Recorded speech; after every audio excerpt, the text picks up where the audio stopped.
జోహార్ మహాత్మా గాంధీ, జోహార్ మహాత్మా గాంధీ. అమర్ రహే అమర్జీ పొట్టి శ్రీరాములు గారు, అమర్ రహే అమర్జీ పొట్టి శ్రీరాములు గారు. వాసన్న నాయకత్వం, వాసన్న నాయకత్వం, వాసన్న నాయకత్వం. మీడియా మిత్రులందరూ కూడా హృదయపూర్వక ధన్యవాదాలు. ఈరోజు మనందరం రాజకీయాలు చూస్తా ఉన్నాం. అందులో భాగంగా మీడియా మిత్రులైతే ఇంకా ఎక్కువ కూడా గమనించారు. కొన్ని విషయాలు మీరందరూ కూడా ప్రజలకి నిజాలు చెప్పాల్సిన అవసరం ఉంది. ఎందుకంటే తెలుగుదేశం పార్టీ వాటి పుట్టగతులే ఒక అబద్ధాలు, గ్లోబల్ ప్రచారం. మనందరికీ తెలుసు, దివంగత నేత డాక్టర్ వైఎస్ రాజశేఖర రెడ్డి గారు ఎప్పుడు చెబుతుంటారు, చంద్రబాబు నాయుడు నిజాలు చెప్తే ఒక ముని శాపం ఉంది, తన తలకాయ 1000 బక్కలైంది. అదే మాదిరిగా చంద్రబాబు నాయుడు కానించి కింద వరకు కూడా బ్యాచ్ మొత్తం అదే ఇంకోటి నిజమనే లేదు.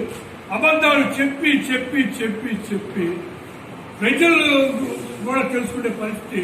ఇవాళ చంద్రబాబు నాయుడు అంటే అసహించుకున్నా ఇంకా కూడా అబద్ధాలు చెప్పారు. ఈరోజు ఒంగోలు నియోజకవర్గంలో బాలినేని శ్రీనివాసరెడ్డి గారు అంటే ప్రతి ఒక్కరు కూడా మా అన్న మంచి మనిషి, ఎవ్వరికి చిన్న హాని కూడా చేయనటువంటి వ్యక్తి బాలినేని.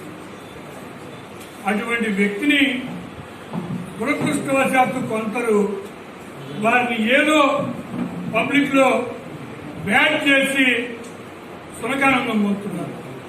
నేను చెప్తున్నాను, నిన్న ప్రెస్ మీట్ పెట్టారు కొంతమంది ప్రబుద్ధులు.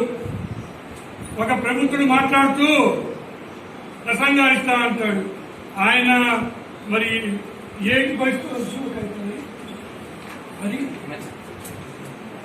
వైజాగ్ కార్పొరేషన్ మీరు అందరూ చూసుకోండి, మీడియా వాళ్ళందరూ.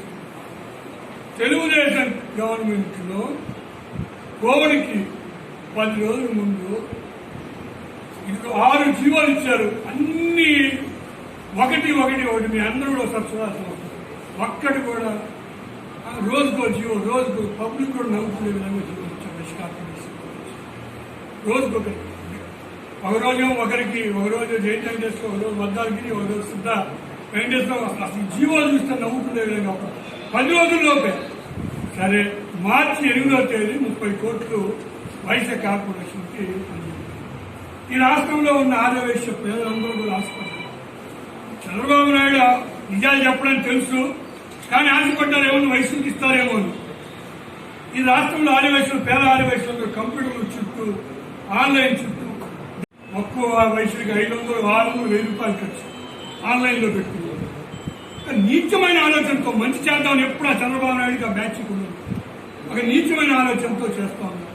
ఇవాళ ఛాలెంజ్ చేసి చెప్తున్నా, వైఎస్ జగన్మోహన్ రెడ్డి గారు ముఖ్యమంత్రి అయిన తర్వాత వైశ్య కార్పొరేషన్ ద్వారా ఎన్నో వేల కోట్ల రూపాయలు మన వైశ్య ప్రతి ఒక్కటి కూడా ఇప్పుడు విదేశీ విద్య కానీ, ఈబీసీ కానీ ప్రతి స్కీమ్ కూడా Vysya corporation, Arya Vysya corporation account నుంచి ఆర్య వైశ్య కావాలంటే చెక్ చేసుకోండి.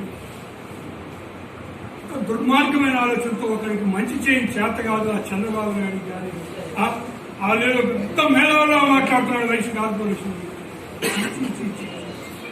ఎంత అసహ్యంగా ఉందంటే పరిస్థితి చూస్తుంటే ఒక్కరికి కూడా ఆలోచన. నిన్న వైశ్య భవన్లో ఒక మీటింగ్ పెడితే దాన్ని కూడా రాసింది.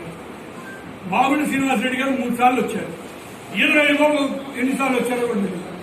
వాళ్ళు నాయకులు వస్తుంటారు, దాన్ని రాజకీయం చేస్తూ ఎన్నిసార్లు పిలవలేదు నాయకుల్ని. ఇంత నీచంగా కులాన్ని కూడా భ్రష్టు పట్టించే విధంగా నీతి రాజకీయాలు చేస్తాం. ప్రతి ఒక్క దాంట్లో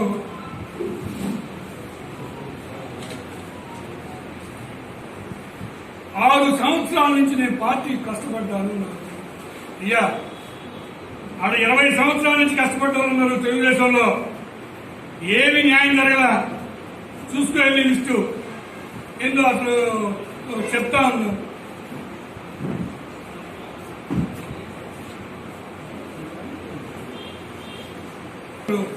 ఒంగోలు వయసులో అంతా పోతుంది. మీరు ముగ్గురు పోతే 200 మంది ఇక్కడ చేరారయ్యా. మాకేం ఇబ్బంది లేదు. ఒక నాయకుడు చెబుతాడు అసలు దామంచెల జనార్దన్ అసలు ఏమి చేశాడు, అది ఏమి చేశాడో బాగా తెలియదు. అదేమంటే చంద్రకేశ్వర స్వామి గుడి చైర్మన్ ఇచ్చారు. ఏం చెప్తాం ఆయన. ఏదో సూపర్ బజార్ చైర్మన్ ఒకటి ఇచ్చారు. సూపర్ బజార్ చైర్మన్ ఇచ్చింది దామంచెల జనార్దన్, వేరే వ్యక్తి అందరికీ తెలుసు. చంద్రకేశ్వర స్వామి కూడా ఒక్కటి ఇచ్చింది ఆయనకు ప్రెస్ మీట్లు.